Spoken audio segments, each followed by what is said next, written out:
Это национальное достояние. Это люди, которые представляют нашу республику. Это люди, часть нашей культуры, которые влияют на эту культуру. И мы ими гордимся, мы их любим. Я думаю, что мы должны в обратную сторону тоже помогать этим талантам. Асламбек в плеяде вот этих молодых людей, молодых талантов, я считаю, что он ярко выделяется. Я всех уважаю, всех люблю, но помните классическое выражение, классика нашего: поэтом может и не быть, но гражданином быть обязан. Вот Асламбек как раз мощнейший показатель того, что он гражданин в первую очередь. Он пишет о том, о чем мы переживаем. Когда читаешь его строчки, то вот когда складывается, вот каждое слово отдельно впитываешь в себя. Асламбек пишет о том, о чем ты думаешь. Асламбек пишет о твоей жизни. Асламбек пишет о любви. Он пишет о матери. Он сын своего народа. Это наша национальная культура. Он вот то, что мы говорим «ахдау», и то, что мы говорим «гражданин», таким общим мировым словом, оно выражается в его поведении, в его отношении к жизни, в его отношении к старшим. Вот ты же читаешь и видишь, как он пишет о своем отце, о своей матери. Ты понимаешь, что человек, вот мне простыми словами человеческими трудно передать то ощущение, которое я получаю, читая эти строки. Ощущение к нашим, отношение к нашим младшим, отношение к самой жизни, к тем людям, которые не понимают, которые губят нашу жизнь. Он не оставляет ни одну нишу нашей общественной жизни, нашей гражданской жизни. Я считаю, что это уникальный талант. Каждый раз, когда я читаю его стихи, а главное слышу, как он читает свои стихи, я поражаюсь тому, что вот говорят, что человек нерв. Он как будто чувствует жизнь и, мне кажется, готов откликнуться на каждое какое-то внутреннее движение собственной души. Мне кажется, готов откликнуться как минимум какой-то строчкой, а тем более стихотворением. И можно иногда говорить, что насколько совершенно или несовершенно то или иное стихотворение, но вот то, что в них есть его абсолютная личность, его неравнодушие. И даже когда ты читаешь, казалось бы, на твой взгляд, не совсем как бы складный стих, вот и в таком стихе ты чувствуешь какую-то энергетику, и вот это его личностное я, его личностное отношение. Это, мне кажется, очень здорово. И поэтому каждый раз, когда я читаю его стихи, и просто для себя, а тем более, когда как бы на сцене читаю, не знаю, я сам заряжаюсь вот этой какой-то удивительной силой, или что ли, или энергетикой самого Аслана Пагиева. С Асланом Пагиевым можно идти в разведку. Вот как говорят, вот с ним, с этим человеком именно можно, потому что он никогда не предаст. Очень порядочный человек, справедливый человек. У него очень огромное сердце. Не подведет никогда и нигде. Это во-первых. Во-вторых, он поэт. И поэт не простой поэт, поэт от Бога. Многие забывают язык осетинский, который нам необходим. Язык, культура наша. И Асламбек Пагиев вносит большой вклад. И вклад именно в осетинскую культуру, в осетинский язык. Я имею в виду те стихи, которые он пишет, они необходимы, актуальны именно сейчас. Здравствуйте, Аслан. Здравствуйте, Жанна. Давай перечислим все твои ипостаси. Я электрик 6-го разряда. Электрик 6-го разряда. Я строитель, наладчик электровакуумного оборудования и контрольно-измерительных приборов. Ну, я еще люблю почитать, там, пописать, поприготовить, я кулинарией занимаюсь. Родом ты из Алагира. Родом из Алагира. Мой отец был парторгом, он закончил высшую партийную школу, работал директором Дома культуры, директором кинотеатра «Комсомолец» в Алагире. Помогал своим друзьям, родственникам, строил дома им. Я строил вместе с ним. Он был такой широкой души человек и помогал как мог людям. А мама моя работала лет 40, она проработала учительницей и воспитателем в школе-интернат. В Алагире? Да. Она работала краеведом, она еще работала экскурсоводом. Мы ездили, она рассказывала, что происходит. Посмотрите направо, там вот это, посмотрите, там как в кино. Да. Я вот это все запоминал, и сегодня это как бы тема для написания. У меня очень много тем, вот благодаря моим родителям. Они водили меня в библиотеку. А ты запах библиотеки помнишь? Конечно. Я и сейчас бываю в библиотеках, и на данный момент мы забегали, прежде чем подняться на 4-й этаж, мы забежали к библиотекарям, поздоровались, естественно, там тоже книг. Да? Я люблю этот запах. Зачем мне книги, если в современный век цифровой есть электронные книги, есть компьютер, интернет? Судя по тому, как читают мои стихи, как люди со всех уголков России просят книгу, то есть, получается, человеку интереснее лечь или сесть, почитать книгу. Он может Востребованность не исчезает? Сейчас почему-то вот молодежь начинает читать. Когда вы стали переориентированы на медицину? ГМИ, Политехнический институт в Ленинграде, физкультурный институт в Лучебе, это было вот как-то вот то, что мне не нужно было. Это была моя дорога, я познавал там, знакомился с людьми, с другими, с новыми. Вот я себя искал. А медицина в 6 классе я лез как-то вот на так называемое чертово колесо обозрения. Это было в лагере, да, возле Дома культуры. Я еще помню. И вот я лез туда, и при прыжке я выбил себе коленный сустав, то есть потянул связку, собственную мышцу колена потянул, и у меня нога начала распухать. А наверх было 2 пролета, вниз надо было долго слезать обратно. Я залез наверх. Крикнуть «помогите» неудобно, ну уже 6 класс, да, уже мужчина. Там, Это Шармен Ирхаштайн. вы как помогите? А уже вечерело, и тут я понял, что уже и кричать-то бесполезно, что делать. И я вот как дернул сустав коленный, саму чашечку, и меня отпустило. Я еле слез оттуда, отлежался, опухоль потихонечку спала. И в первый же день, как я встал, я побежал в библиотеку искать медицинские книги. Это в 6 классе? В 6 классе, да. То есть в 9 классе я уже теоретически проштудировал хирургию. Анатомию я знал уже, основную группу мышц я знал. Если вы уже в 6 классе стали искать какую-то информацию медицинскую, материал, то зачем вы в политех шли или в техникум электронных приборов, училище? Я был молод, мне было интересно жить. У нас настало такое тяжелое время, страшное время, когда родители бегут куда-то на работу. Им надо прокормить свое чадо, чтобы ребенок не умер элементарно с голоду. Отец бежит на работу или мама, они оставляют ребенка где? У телевизора или с компьютером? У телевизора или с компьютером. То есть на вопросы «почему» ребенку отвечает кто? Компьютер. Компьютер. И вот этот хаос ответов, ненужных, неправильных, это оседает в ребенке, он вырастает кем? Аслан, а вам не кажется, что это сейчас очень удобно, очень многим родителям вот эти всякие гаджеты? Ребенок родился, уже умеет сидеть, и они его подсаживают, что называется, на вот эти телефоны. И вот с детства вот эти американские всякого рода игры, мультики. И маме не мешает, и слава Богу. Есть люди, которые вот они как жертвы. Чего? Жертвы, Своего времени?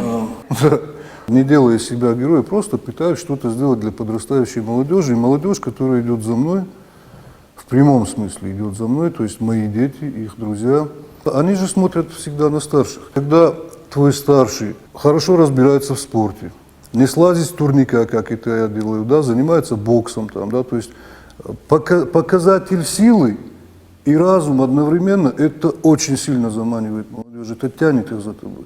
Вы хотите сказать, что воспитывать надо на своем примере? Конечно. Не говорить, что вот курить плохо, а самому не курить. Ну, просто тупо некрасиво ходить по улицам и быть Змеем Горынычем, а потом бычок выбрасывать на улицу. Ну, просто уже. Начнем с этого. Это уже плохо. Привыкли, на самом деле, сваливать на школу, плохие учителя. Я помню, да, мы сажали нас прямо, если, не дай бог, ты сидишь, ты мог получить по шее, чтобы прямо сидеть. Да? То есть у нас не было сколиозов и тому подобное.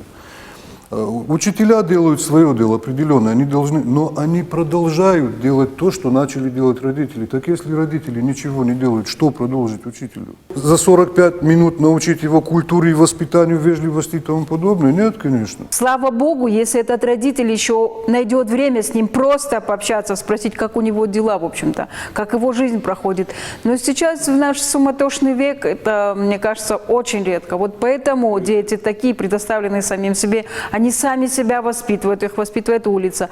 Сейчас надо признаться, что детей воспитывает телевизор. Я приезжал с работы, и мне звонили учителя и спрашивали: Аслан, ты как учишь своих детей? Я говорю: никак, приезжаю домой, вот я подтверждаю твои слова и спрашиваю: ты уроки сделал? Он говорит: да. Значит, он их сделал, то есть я верю ребенку. Доверие нужно. Да, с самого детства я их научил: я тебя не обманываю, я твой самый близкий друг. И раз я тебе не лгу, ты тоже не лгу. Да давай вот нашу жизнь с этого начнем. И дети это поняли. Если он не сделал уроки, он говорил: папа, я их сейчас сделаю. Сейчас отношения неправильно выстраиваются, да, родителей и детей. Да. Отношения в семье. Самое первое, откуда все должно начаться. Меня так учили проявлять уважение старшему, лакаден können. То есть сейчас ведь этого нет. У нас наоборот сейчас ребенок ставится по иерархии выше, чем старше. Они врожденные. Они генетически в нас сидят. Да? То есть в наших генах, в наших ДНК, в наших цепочках отношения родителей друг к другу там, или к родителям старшим, чтобы ребенок это видел. Дети видели мое отношение к ним, мою любовь, мое доверие, самое главное. И до сих пор у нас вот такие отношения дружеские. Они у вас уже взрослые? Младший в армии, старший работает и учится. Начиная от Вересаева, Чехова, Булгакова, Лема, Дойля и Моема, в жизни были врачами. В какой-то период они начинают писать. Это вот какая-то закономерность? Не знаю. Или вы жизнь видите с изнанки, с другой какой-то Я стороны? не знаю. Человек чувствует боль других людей. Больные всегда делятся. Ты выслушиваешь очень много историй. И, наверное, невозможно их хранить в себе. И приходится их как-то выплескивать уже на бумагу, чтобы высвободиться от этой информации. Доброе, плохое, негативное, неважно. Суть. Ты наполнен ею. Тебе ее некуда девать. То есть флешка переполнена, надо куда-то переставить. А может, поэтому? Хорошо, художник, он может из своих проблем сделать искусство. Вы учились врачеванию? Я учился у академика Востокова Виктора Федоровича. Виктор Федорович – это академик с большим таким международным именем. Он профессор тибетской медицины. Он белый лама, на земле всего 7 белых лам. Это самые великие лекари. Я специалист тибетской медицины, я не врач. Всегда как бы у меня был спорный вопрос во всех клиниках и больницах России, где я работал. Почему ты не носишь халат, главврач? Обязательно надо носить халат. Я говорю, ну, вы понимаете, придет человек, увидит меня в белом халате. Первая мысль, сейчас деньги с меня сдерет и ничего не сделает. А когда он видит такого же, как и он, опрятно одетого человека, он как-то спокойно себя ведет, а мне на кушетке нужен именно такой спокойный человек, чтобы я спокойно с ним работал, и тогда эффект хороший. Я привык, что белый халат – это человек, который спасает жизнь. Но есть множество людей, которым они как бы не спасли жизнь, они ухудшили их состояние. Ну, это крайности, Множество. Аслан. Почему крайности? Ну, моя мама, допустим, пролежала в больнице и выставили неправильный диагноз. Ее чуть не убили, я забрал ее домой, мы ее лечили сами. То же самое чуть не сотворили с моим отцом, хотели отрезать ему ногу от бедра, неправильный диагноз. Поставили гангрену, а было плохое кровоснабжение периферных сосудов. Моей сестре выставили диагноз рак в онкологической больнице нашей. Я не буду говорить, кто ее, все знают, но я приехал, я попросил анализы из гистологии. Оказывается, ни сечения, ни скребка, ничего не было. Каким образом они поставили рак, чтобы получить деньги? Моя супруга, нам сделали УЗИ и сказали утолщение задней стенки, потому что у вас опухоль.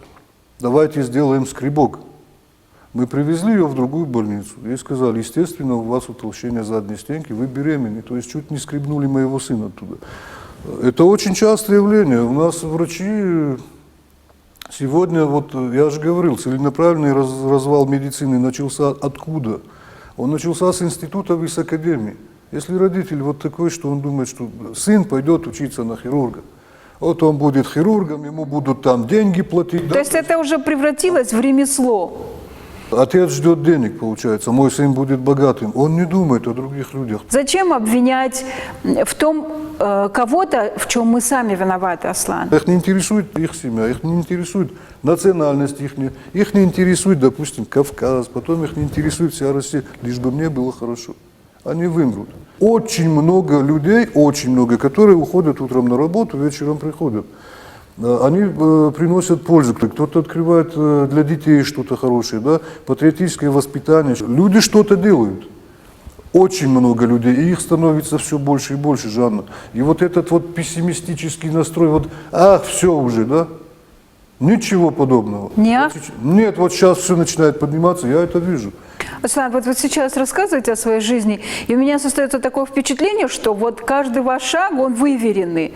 То есть никакой роковой ошибки, никакой гамартии в вашей жизни не происходило. Ну как не было? Было, конечно, у меня 8 переломов позвоночника. Свои шишки вы набивали, получается, все-таки? От меня отказались в ведущих учреждениях некоторых России, что сказали, что я растение больше никогда не встану. Я набивал, не просто шишки набивал.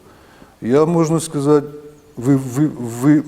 выкарабкивался с того света. И в следующий раз, вместо того, чтобы с голыми кулаками куда-то лезть, я уже это делаю, вот объясняю, что так нельзя делать. То есть, Разум подключаете? да, в морду давать я перестал, потому что больше получал сам. Потери приводят человека к тому, что он начинает осмысливать. Размышлять? Да, совсем все по-другому. И ты один, абсолютно один, у тебя есть время осмыслить то, что происходило в твоей жизни. Всю эту мышиную возню, все, что было до того, и ты реально понимаешь, что это была мышиная возня, и ты начинаешь мыслить по-другому. Очень странно, но одиночество приводит к хорошим, правильным мыслям человека. А вы можете себя поэтом назвать? Ты знаешь, нет, я бы не хотел себя назвать поэтом, я бы не хотел быть великим поэтом, и поэтому вообще, я специалист тибетской медицины. Нет, вы ушли от моего вопроса, Аслан. Я не поэт, просто у меня хорошо получается складывать слова, я бы так сказал. Это мое хобби, я пишу книги, то есть если это кому-то в чем-то поможет, опять-таки же это будет с моей стороны практика врача, то есть направить куда-то человека правильно, да, то есть это, пусть это будет психология, направить вот своим стихотворением, помочь кому-то. Я недавно написал стихотворение, оно называется «Ты не поэт». Какой же ты поэт, дружок, не зная слова Божьего? Про сахар пишешь, пирожок, в пустое из порожнего. Ты думаешь, что написать красиво – это важное. Ты должен жить и полыхать отважнее отважного. Ты должен жизнь любить, как Бог, понять в беду попавшего. Твой успокоить должен слуг врага и потерявшего. Несправедливость – ты молчишь. Кого-то бьют – ты спрятался. Какой же ты поэт? Ты мышь, хоть ты и напечатался. И если сердца боли нет за свой народ и родину, прости, дружок, ты не поэт, а жалкая пародия. Это сказано тем, которым лишь бы красиво написать, лишь бы вот я поэт, ура, 150 тысяч лайков, понимаешь, получить какие-то награды, регалии на грудь нацепить там. Ну не это народный поэт. Я читаю многих поэтов. Мне кое-кто нравится, да. Здесь, даже в Осетии, у нас есть хорошие ребята, которые так мощно пишут, очень красивые. Один из них, кстати, стал сейчас замминистра, ты его знаешь. Очень мощно пишет, мне нравится, очень нравится. Чермен Дудаев? Чермен Дудаев, да.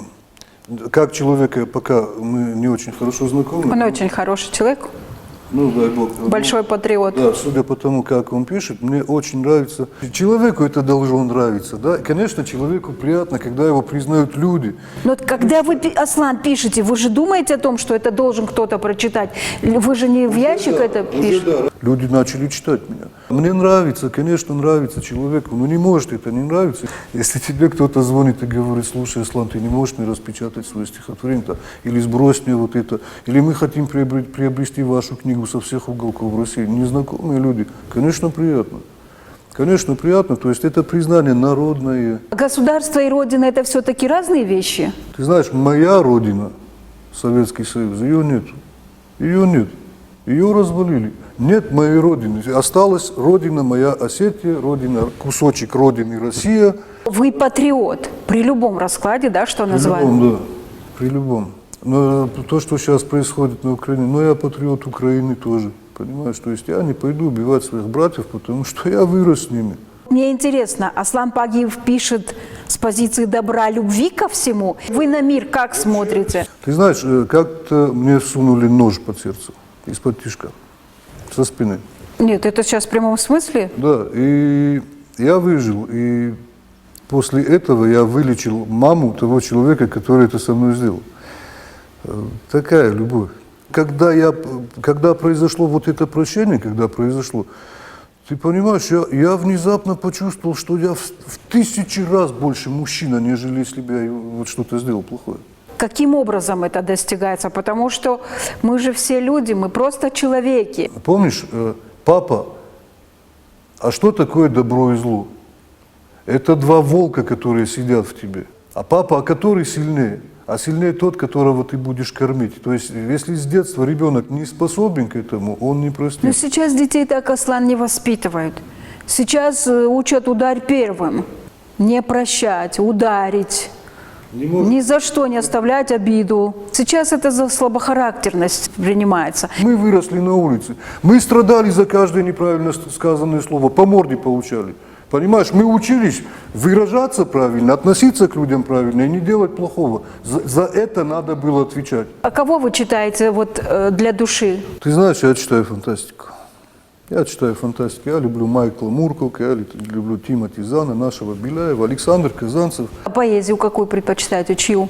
Поэтов я не чувствовал никогда. Но когда я прочитал Куста первый, который вот серьезно, которого я прочитал, после него я стал перечитывать тех, кого я уже читал. Зависимость моя от моего народа, от моего языка. То есть он мне... А вы Коста любите больше произведения его на русском или на остинском языке? Я больше люблю его не столько даже произведение, сколько его восприятие мира. Есть вообще остинская поэзия? да. Камал, Музафир. Есть у нас Рита Бутаева. Рита Бутаева-Джафарова.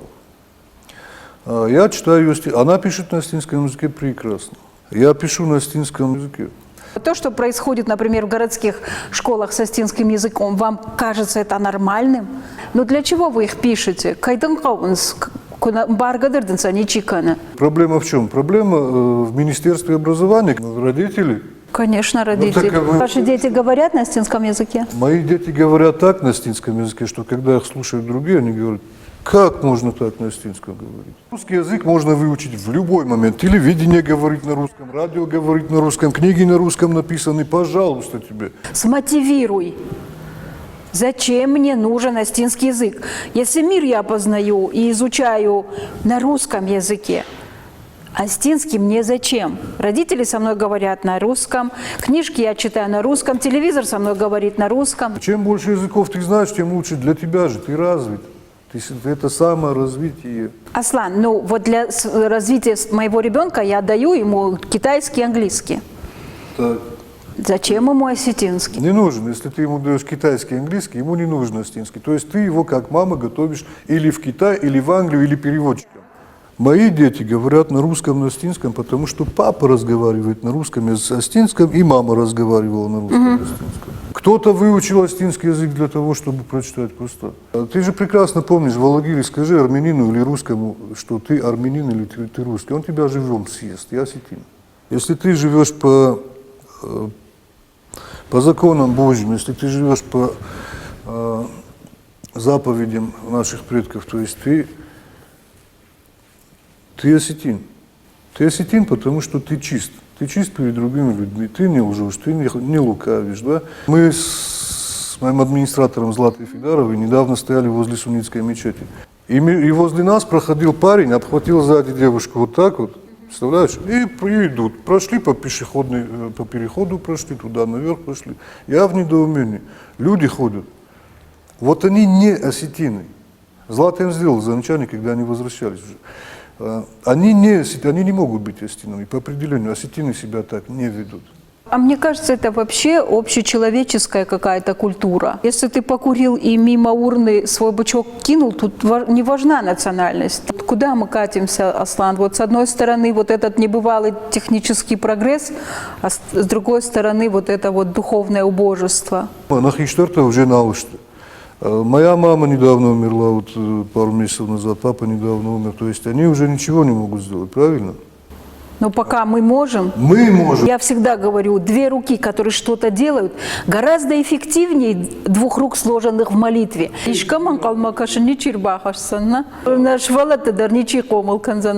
Ничинам факастани уже все, что смогли за границей, все, что смогла с нами уже сделала, да. А теперь продолжает уже как бы по инерции, да, физика, по инерции уже это продолжают делать наши олигархи и все им подобные. Это уже докатилось до наших чиновниках, даже мелких, они уже хапают все, что могут. То есть неважно, пусть они заберут все материальное, самое важное, что нам нужно сделать сейчас, духовно вытянуть. Карази баваржын қауны, ирон адам күт фажағыныз. Здесь нам нужно что? Нам нужно духовность поднимать. Любовь, чтобы возникло, уважение, чтобы они стали ценить друг друга. Амен, Аслан, амен. Ирон адам койдар кот, там ирон жаджи койдар, ирон аукна бакашаем завгавод. Тахожа хай ваджон зинат тхай. Очиш гай, саман машафыш, буарай бахуттай фалман, жаххал хурытынай кафыш, науныш да фаршма ман. Жарда шузы, удзы нажы, қаққаны дак ақсав сышт, дымга да арф күтіл қажы, арф да зык күтіл нахашт. Бонны дуриш ама ашашт, анадау наузан сарт, бала варкан, мын да бакашт, етафел варсынан карт, риугадыр гом арсаузан, ар тыбын фаузан жах, магурла жесарт, арлаузан курынды, мынды. Как мой любимый Сергей Параджанов говорил, перефразирую его немножечко, отомсти миру любовью. Ну так и сделаем. Штырбужных да Аслан.